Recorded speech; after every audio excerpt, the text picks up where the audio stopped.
Did you know that the global population today averages around 7.9 billion people and counting? Hisham and I were born in 2006, at which point there were about 6.6 billion people. And in 1970, around when my parents were being born, there was only a population of 3.7 billion. That means that the world's population has just over doubled since the early 70s, and in the 15 and a half years since I was born, the population has multiplied by approximately 1.19, which, although may seem small, is huge for the amount of time over which this has occurred. Hello listeners, and welcome to Fighting Failure. I'm Hisham, and I'll be your host for this episode. My co-host today is Oscar. Sandhya will no longer be permanently co-hosting the podcast, considering that she's been slammed with work recently, but will still be collaborating with both Oscar and I on the side, and will be guesting in future episodes, so stay tuned. As you may have guessed, or may have seen if you're a cheater and looked at the title, today's episode is all about overpopulation, and marks the start of the urban expansion segment of Fighting Failure, Season 2, House of Cards. This episode will serve as a starter to the rest of the urban expansion segment as, quite obviously, urbanization, which is the movement of the rural population towards more urban areas, and the expansion of our bustling cities occurs concordantly to the increase in population, as there is a need for more accommodation for this new population and new jobs for the new population, often being sought after in more urban and industrial areas. Just before we start, it's important to understand the definition of overpopulation, a term that is commonly used loosely or without meaning. Overpopulation is the point at which, according to Encyclopedia Britannica, the number of individuals of a given species exceeds the number that its environment can sustain, meaning that overpopulation is a measure of the strain we put on the environment concordantly to our population growth. So let's move on to the problems. Firstly, the toll of having even one child adds an approximate 58.6 tons of CO2 to your carbon footprint every year. On average, a single person's carbon footprint comes out to around 4 tons every year, while in the USA and other developed nations, it often comes out to around 16. This means that between 14.65 and 3.66 times your yearly measurable emissions added to your already existing emissions comes out to your emissions after having just one child. Yeah, and considering how fragile our ecosystem already is, these extra emissions from having children really does create a huge impact on the environment, because when we calculate carbon emissions, we generally calculate them per capita, which is per head, comes from the Latin word for head of the population. And so when you give birth to another human, what is essentially happening is you're just creating a whole nother person. And when that person lives through their life, they too will have carbon emissions. And so it's an interesting sort of dilemma as to, do we attribute someone's emissions to their parents? And I think it's a strange combination, because at the end of the day, if that person hadn't been born, none of those emissions would have occurred. But on the other hand, that person, being a human being in and of themselves, also has the power to change within reason their carbon footprint. So, one person probably couldn't have an absolutely enormous carbon footprint, but also because of the limits of current society, we can't have a tiny footprint either. And so something you mentioned was it comes up to between 2 tons, I'd say around between 2 tons and 16 tons a year. It's probably the sort of interquartile range. 4 tons. Yeah, 4 tons. 4 tons and 16 tons. Yeah, you said 4 tons, but I think like if you look at places like India and Malawi, those sort of places, they're averaging around 2 tons per capita per year. So I would say sort of 2 to 16 tons is probably the interquartile range. That's when most people lie within that sort of range of emissions.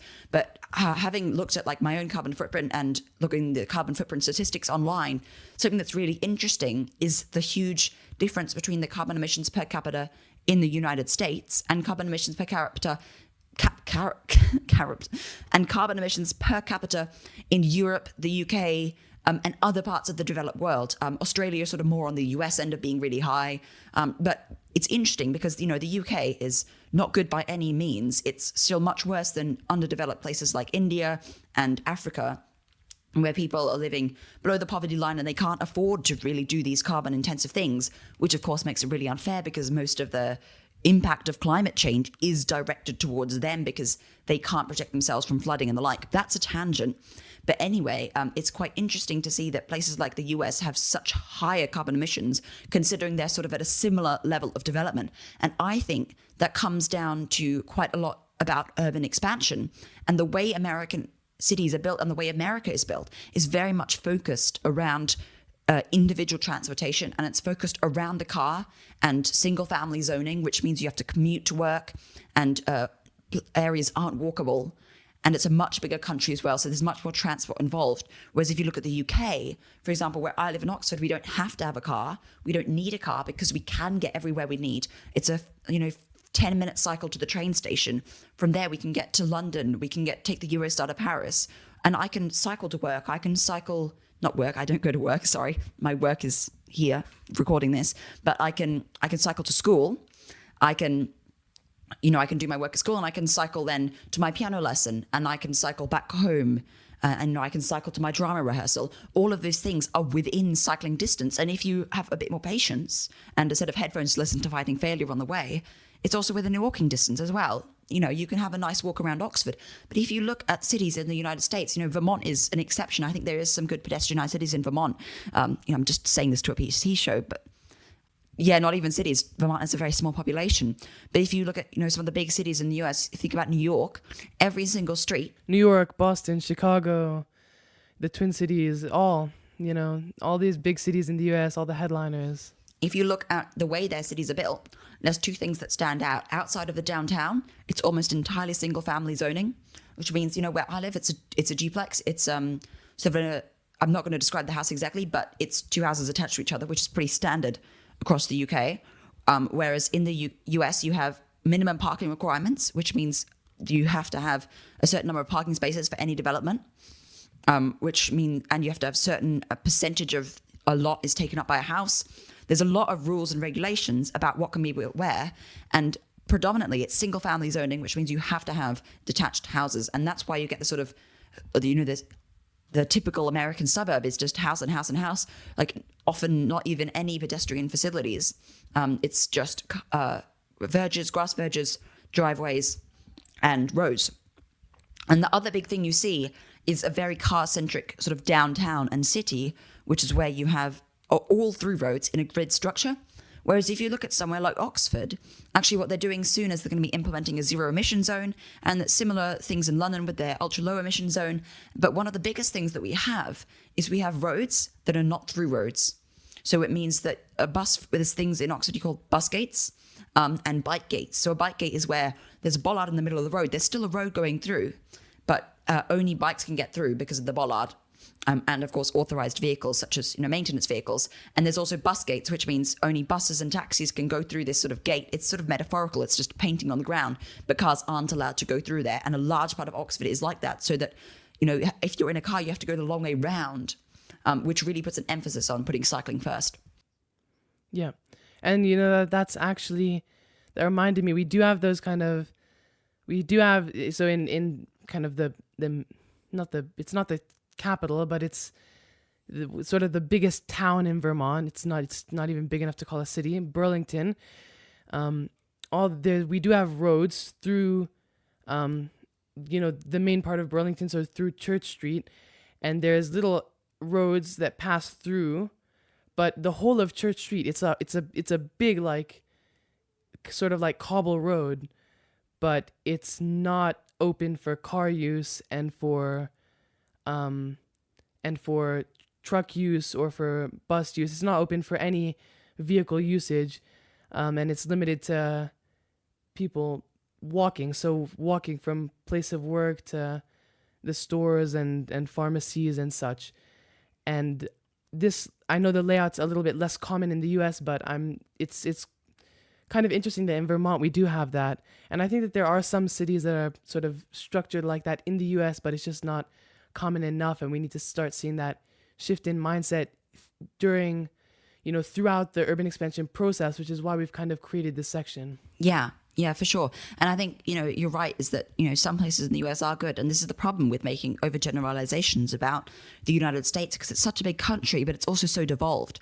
The states, the cities, the towns, the unincorporated counties, whatever, that's probably not a thing, but what, isn't it like Las Vegas, where the strip isn't actually part of Las Vegas proper? No, I'm not sure about that. I think that is the case, because then they don't have to pay city tax. But anyway, my point is that there's a huge amount of devolved control in the United States, which means that while something may be generally true, it's different all across the country. And that's just something to be aware of, because at the end of the day, we have, probably 45 minutes to an hour to talk about this. And we can't go into every single specific of one exception in the US. So we are making generalizations, but you just be aware of that, right? But anyway, that was a huge, huge tangent about why the carbon footprint of different people in different areas can be different just based on where they live. Yep. Anyway, so moving on, just imagining that the typical American family has an average of 2.5 children under the age of 18. It's crazy, because so if you think about kind of population growth, right? If per parent, so if population worked in a sustainable way, kind of where we'd be going is two parents, they have one child, which means that they're producing less than what they started with, or they're having two children, which is equal to what they've started with, so that when they die, those two children sort of take their place in society essentially. What we're having is that in places like the US, developed places, and especially in developing nations like Malawi, where there's a need for population growth, which is something we'll talk about later.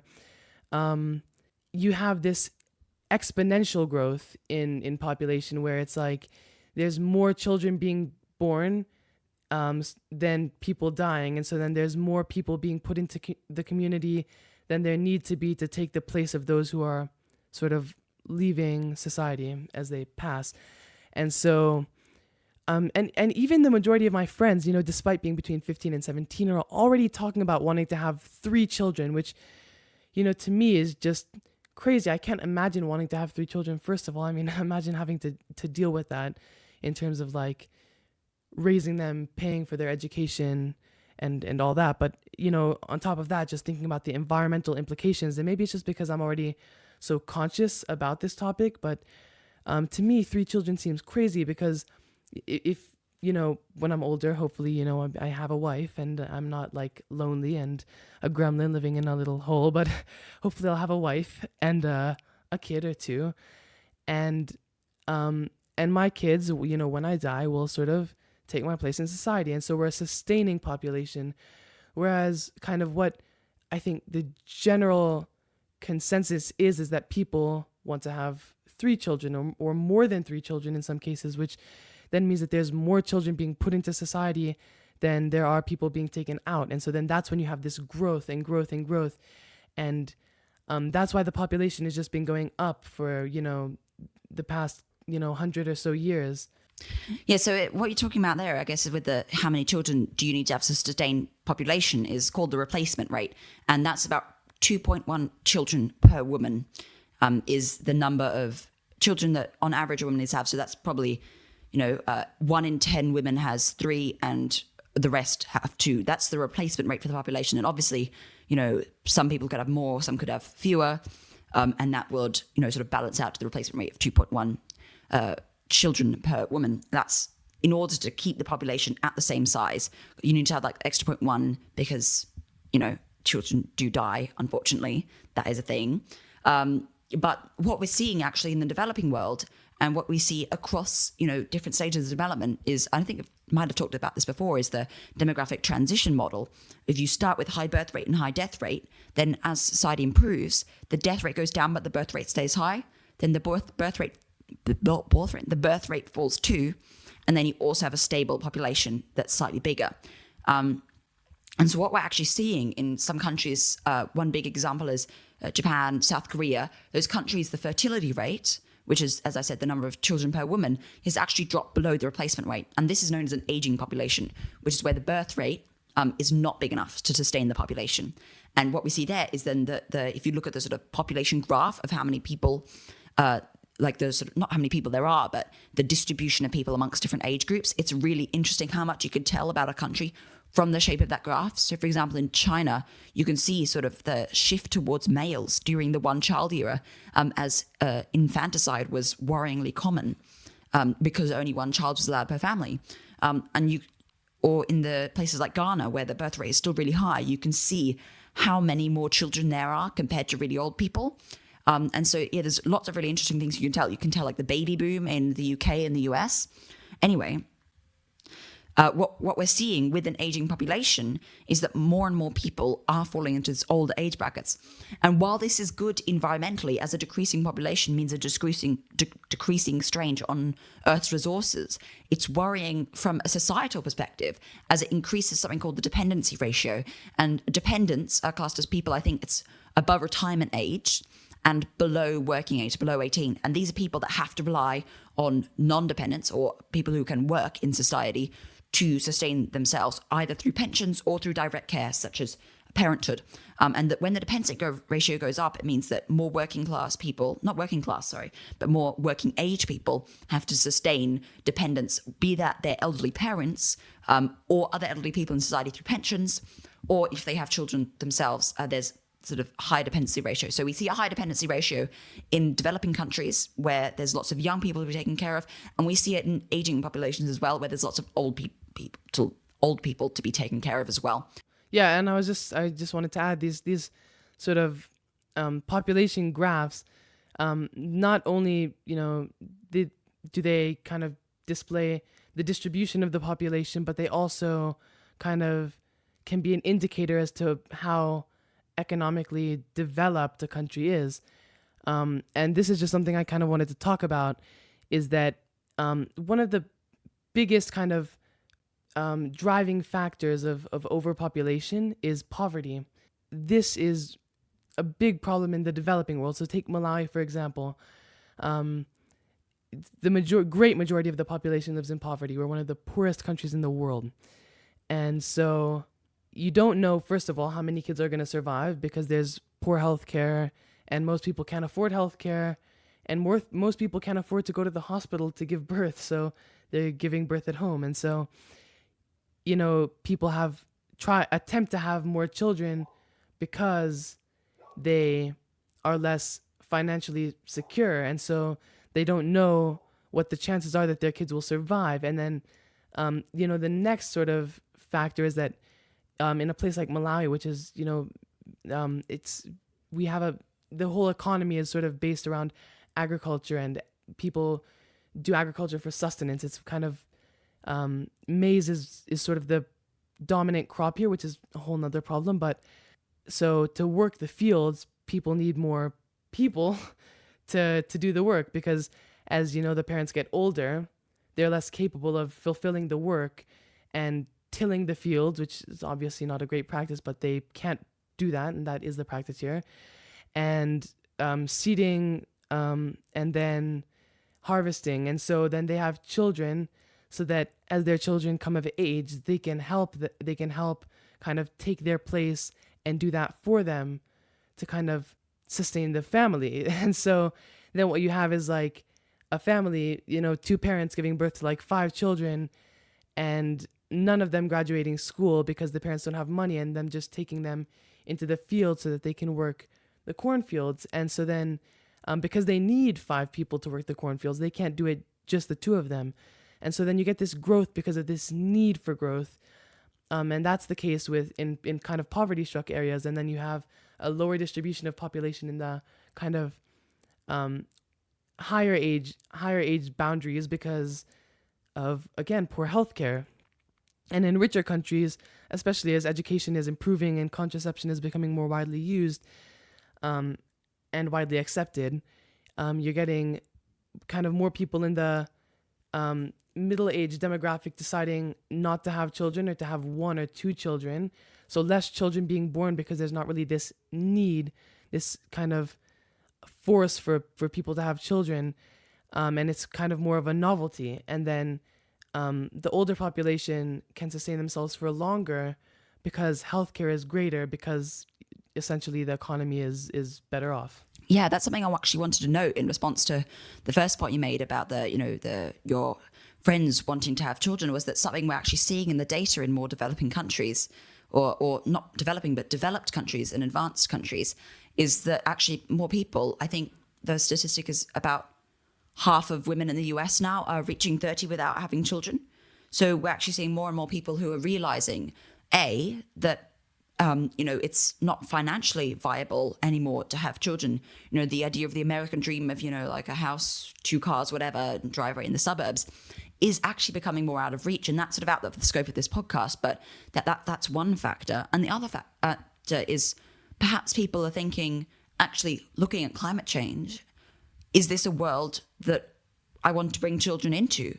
Because it's huge environmental devastation. It's going to be hard for future generations, I think. And so that's something that people might be thinking as well. So it's worth, being cautious about overgeneralizations because, of course, while on the whole, you see in developing countries, more children, not every Malawian family has like 5 kids to work on the fields. Just like wanted to make that clear. And I'm sure that's what you meant, of course, as well.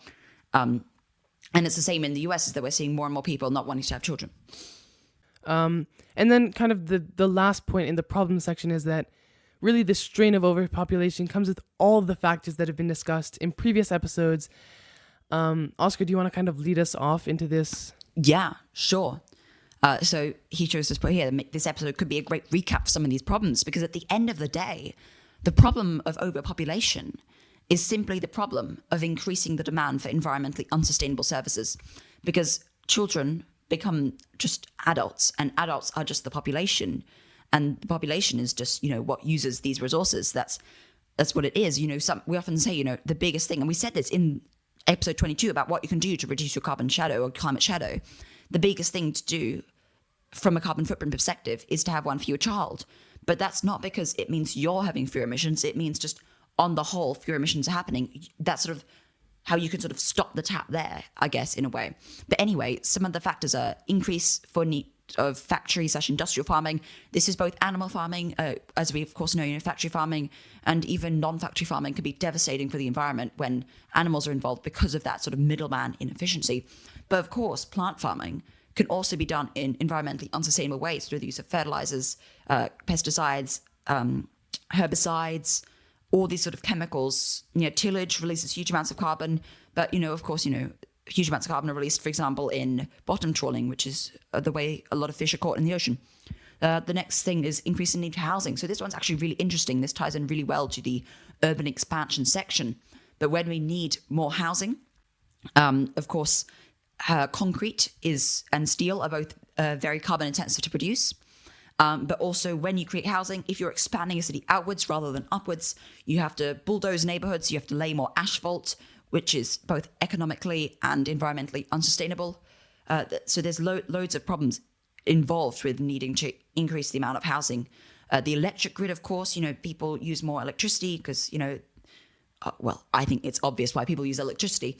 But of course, it puts bigger strain on a carbon-intensive electricity production and perhaps hampers the ability to use more environmentally sustainable electricity. Transportation. So one big thing, especially in America, this is a problem, is you have to drive everywhere. And so parents will find themselves, dropping kids off at school and then going to work. And of course, there's a lot of carbon involved with car transportation as opposed to, in Oxford, where most people are going to be walking, cycling, or taking the bus to school, or even some people I know take the train because they come from out of town rather than driving. They have that option to be able to take a sort of small, this is the Great Western Railway, sort of train into town and then take the bus to school. And of course, transportation, not only does it increase as more children are being added to the population and parents need to shuttle around their children, but also the need for transportation then increases as those children kind of join the adult population, because then those children, because of the unsustainable kind of layout of a lot of our cities, especially in the US, and there's this need for then those people coming into the population to get cars. And so then there's this constant need for people coming into the population to get cars, and then they have a kid and then they need more cars. And so it's just this kind of endless cycle of like an increased need for transportation. And then that leads to an increased need for roads, which is a whole nother, segment of urban expansion. And if you think about my family, there's 3 children in my family, 2 adults. When we used to live in Sri Lanka, we took a huge amount of flights. I'm going to be honest with you. We flew basically for every holiday to Europe or to Asia or anywhere in the world, really. Not anywhere, sort of that sort of Afro-Eurasia area of the planet. We flew for every holiday. We went to loads of different places, and that was really enjoyable. But if you think about it, if you compare to, say a couple who go on flights around the world, compared to if you have 5 children, that's hopefully my maths is correct. That would be 2.5 times as many people taking the flight, 2.5 times as many seats, 2.5 times as much emissions from that travel. And while, of course, you should avoid plane travel as much as possible, if you travel with fewer people, then that's also going to be reducing the demand for transportation, the demand for air travel, and, of course, carbon emissions. And so then sort of the final point is the need for this complex and expansive supply chain.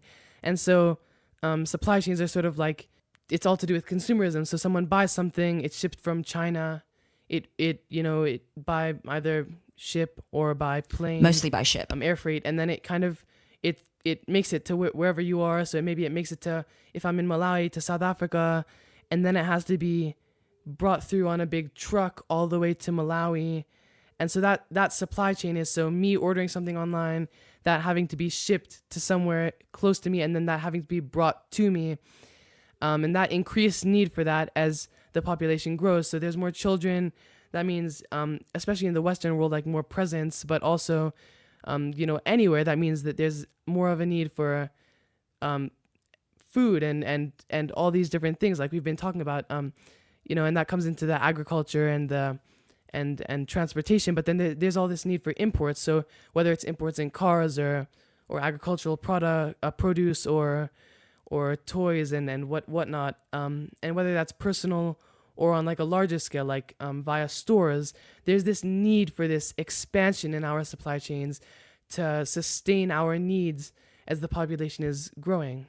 Yeah, it's a really good point. So if you think about sort of the life cycle of a baby, as soon as they're born, they start having demands on the environment and on supply chains. So if you think about they need nappies, diapers for American audience.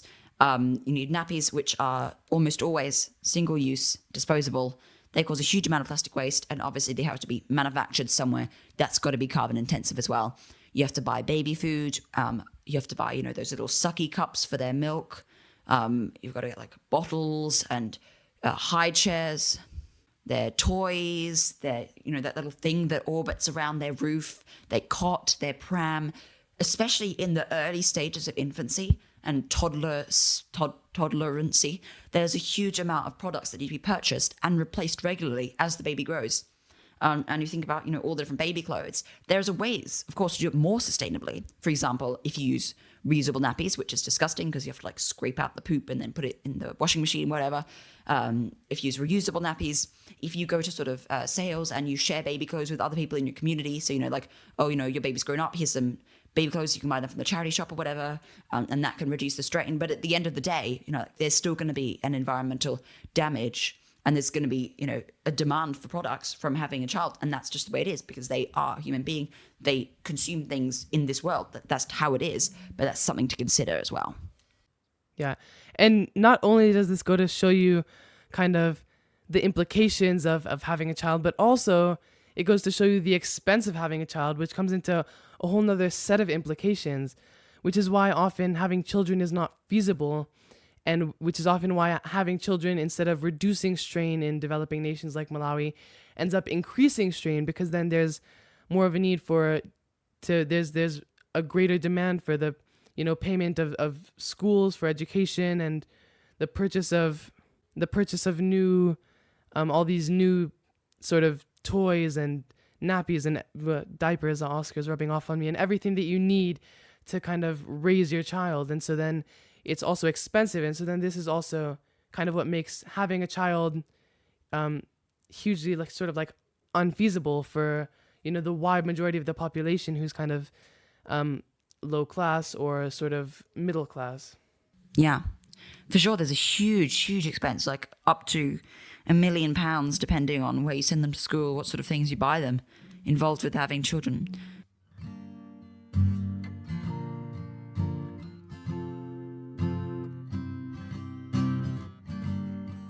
You're listening to Fighting Failure, the podcast where we discuss solutions to the climate crisis. This is episode 24, all about overpopulation and how that affects the environment.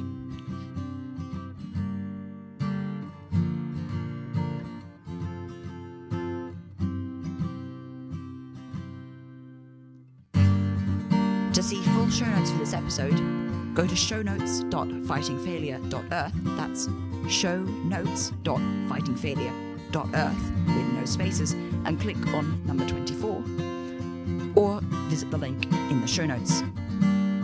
If you like what we do and would like to support our work, visit our Patreon at patreon.com/fightingfailure, patreon.com/fightingfailure, and support us from $1 a month. We'd really appreciate it.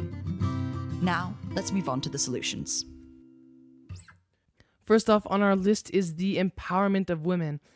And so this is kind of not only an environmental kind of factor, but this is also an kind of ethical factor. And so in a lot of the developing world, women are pressured to have children from a young age, and it's kind of made out the kind of idealistic life is sort of made out to be raising multiple children, right? So number one is kind of empowering women, so giving them the right to make their own decisions, how many children to have, when to have children, and who to have children with, so that they can do what feels right for them. And so because in a lot of cases men pressure women to have more children than they'd like, or the woman is sort of compliant because of the sort of traditional stereotype, essentially. So the empowerment of women plays a large role in sort of reducing overpopulation in a lot of the developing world. This is something that a lot of charities and the United Nations and the like are working on in the developing world, because giving women this empowerment to choose whether they want to have children or not, and to choose how many they have, for what reasons and when, is a huge step in creating sustainable population growth, rather than just having this societal ideal of how many children we should have, when in life we should have them, why we should have them, all of those things. So I think this is a lot of sort of things that tie into this idea. So the next one is sort of education. When women are well educated, they're more likely to have a good career. And when they have a career, that may mean that rather than having children, they prioritize their career instead, which is great for the economy, but it's also great for them as well, because they can achieve more. Education of women, empowerment of women in society is such a good thing for the environment. It's such a good thing for everyone in society. And it's also about education on the benefits of contraception. This is something that we actually studied a lot in geography a few years ago. So we studied this in biology, actually. Biology, interesting. Yeah. Now, this was part of our geography thing. We basically did a big section on population. Education of women to empower them, but also education on contraception, because in some areas of the world, people aren't really aware of what contraception is and how they can have protected sex without the risk of having children. And when contraception is freely available or cheaply available, this means that populations can be kept under control, because people aren't having children that they didn't plan for or didn't want necessarily, especially in areas where abortion is perhaps not allowed or not societally accepted. Yeah, shunned, exactly. Sorry, and I was just going to say, even more than just kind of a lack of education on contraception, which in often cases it is, but in, even parts of the developing world, and within certain communities and within certain parts of the developing world where contraception might be available, it's not widely used because of this sort of stigma surrounding it. Exactly. From certain communities. And so targeting kind of the youth to sort of break this stigma surrounding contraception is also a big step forward, and also empowering women to make their own decision on whether or not contraception is used within intercourse is also a big step forward, because in a lot of cases, the male in the relationship might say, I don't want to use contraception, I don't like it, or they might say, I don't want to use contraception, I want to have a kid. And then there's this pressure on women not to use contraception, but kind of empowering women to say no and to say, I want to use contraception, is also a big step forward in kind of controlling the population and empowering women to sort of make their own decisions and develop to their fullest potential. Right. So the next point is perhaps government incentives. Now, there is a fundamental problem with this, is that a government sort of has, ideally, I don't really get into the nitty-gritty of politicians, but a government ideally has the country's best interests at heart. Yeah. And fundamentally, this is about progressing the economy forwards. And so in order to progress the economy, you need working age population, and an aging population like we see in Japan, South Korea, and we're starting to see UK, Western Europe, US as well, means that there's a smaller working age population, and economic development is hard. In Japan, we've seen stagnation for many, many years now. While there's still growth in the UK and the US, there is worry that a decreasing population will result in decreasing economic output.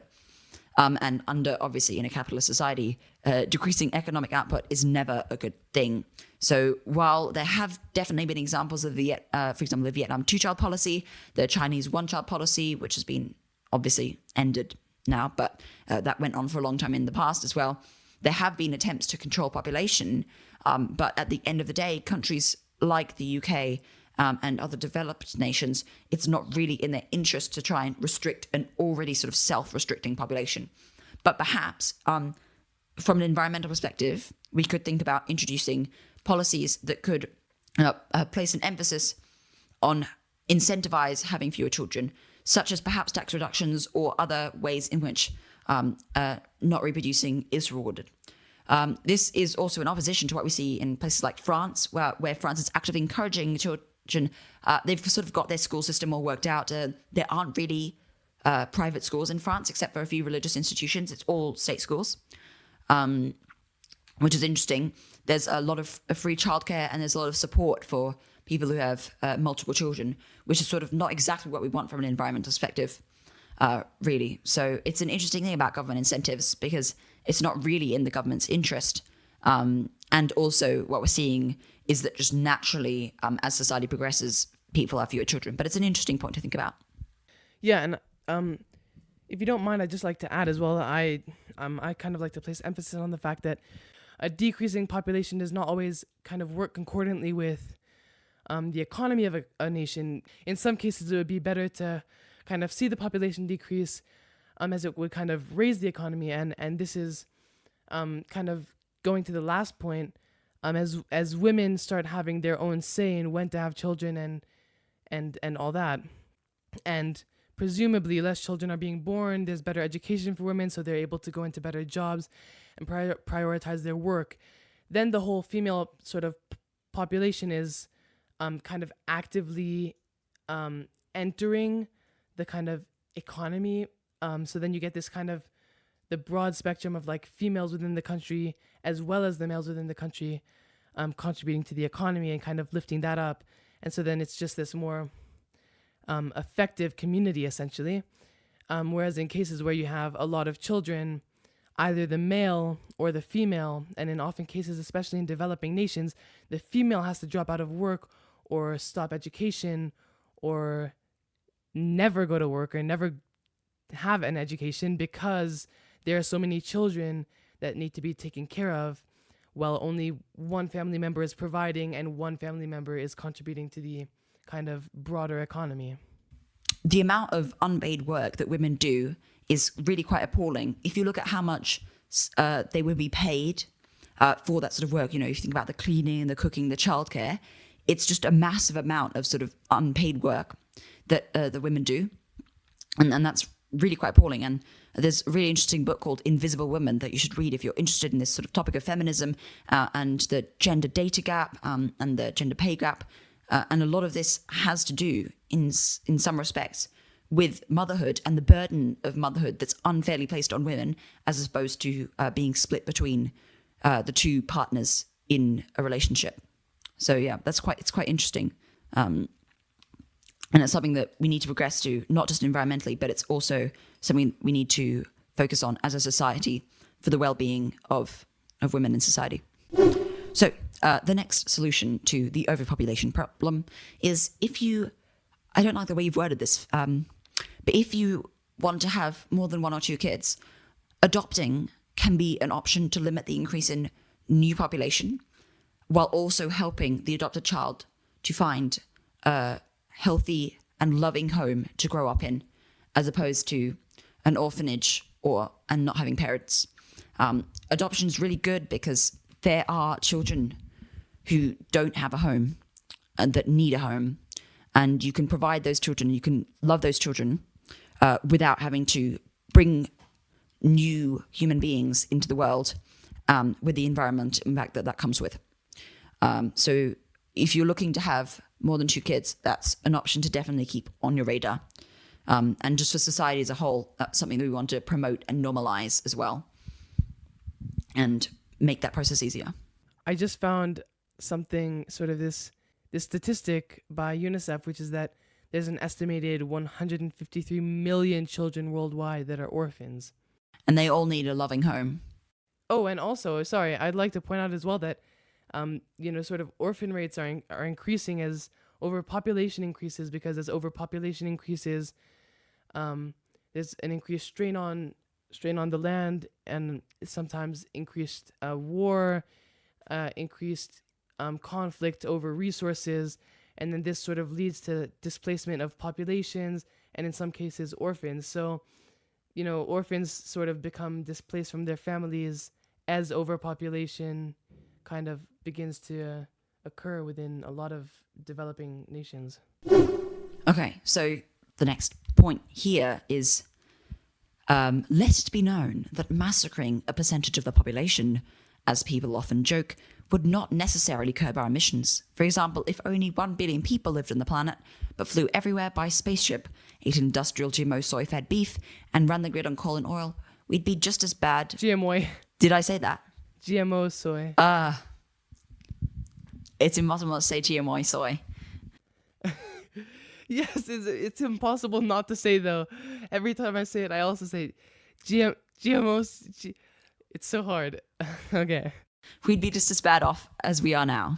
So in the end, as long as the world's natural resources can sustainably support our population, it all comes down to how sustainable the lives that we lead are. So actually, what's really interesting about this is that if you look at sort of how many planets or how many Earths would we need to sustain the population, like the current population, if everyone lived like someone who lives in Los Angeles or someone who lives like a celebrity, it's really interesting. It's like 10, 11 planets or something like that, which really sort of shines a spotlight on how unsustainably some people live.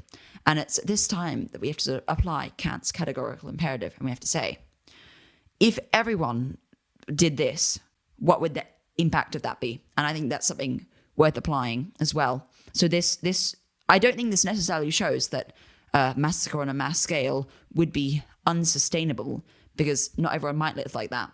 But yeah, it's a very good point. It's not just how many people there are, but also how they live.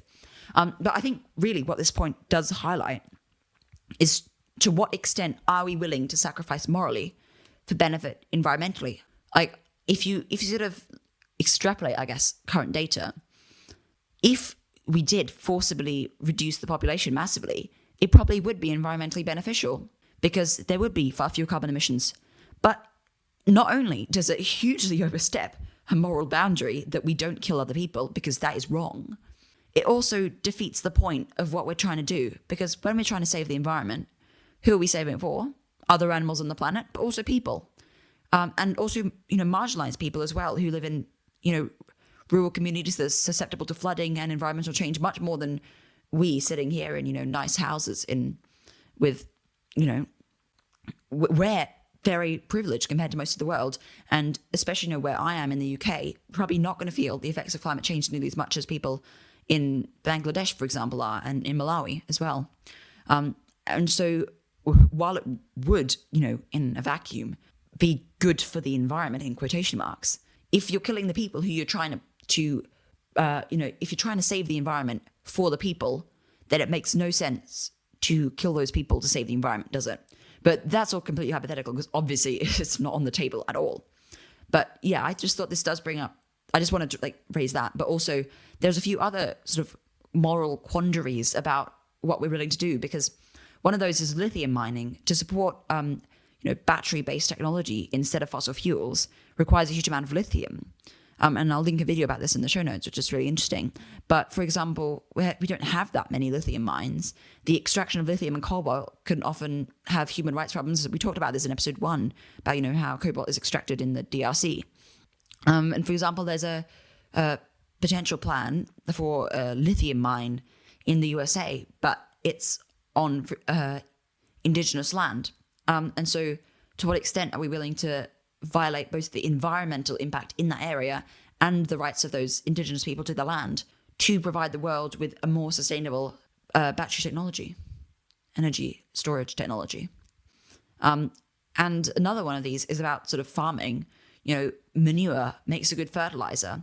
And, you save on carbon emissions, perhaps, if you use an ox to pull a plow instead of a tractor. But to what extent are we willing to enslave animals in agriculture to save the environment? And I think if we're not willing to kill the population, personally, I think then we should also be willing to not have animal agriculture, even if in the rare circumstances it could be beneficial on a small scale.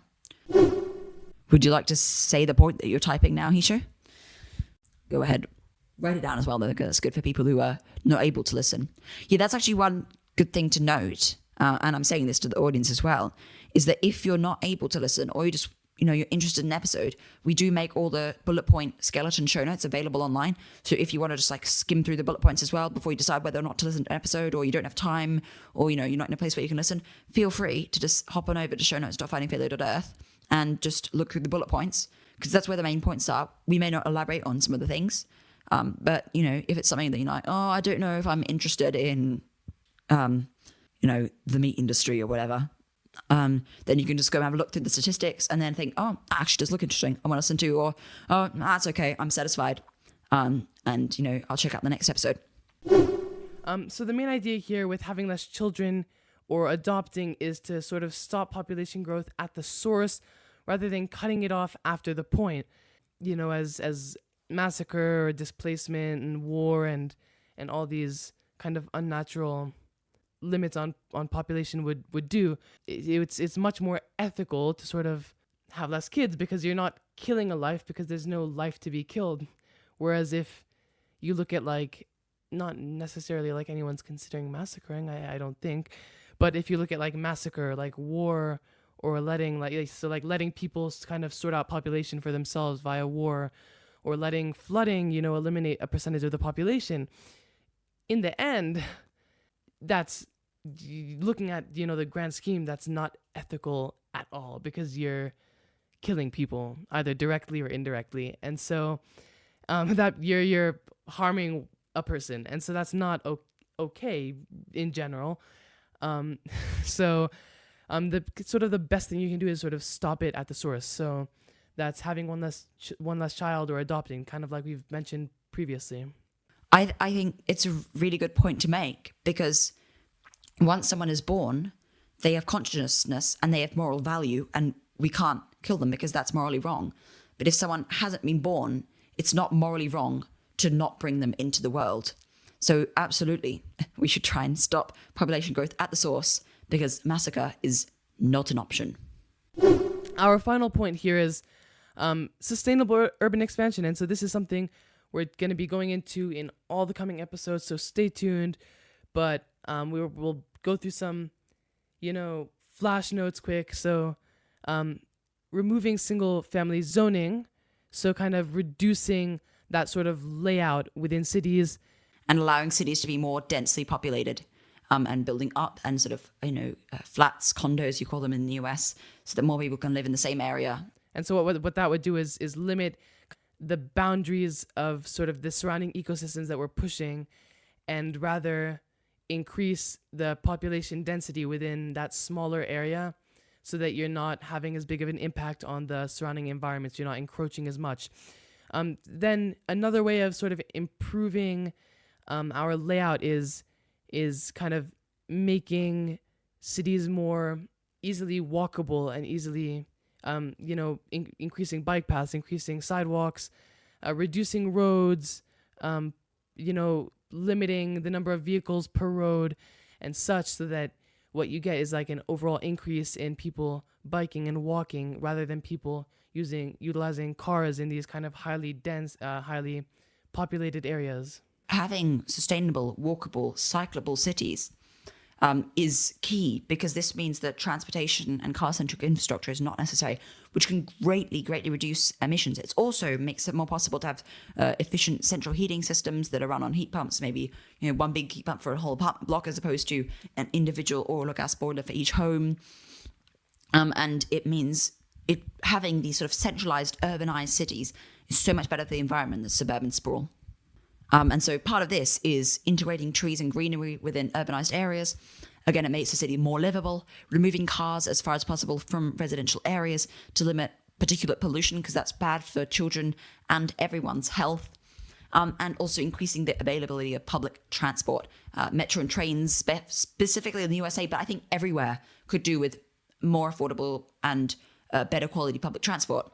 And I think it would also be good to make public transport affordable for children, perhaps free for people under 25, to allow more people to encourage public transportation. We hope you've enjoyed this episode. Oscar, do you have anything to add? Any last notes? Any tangents to go on?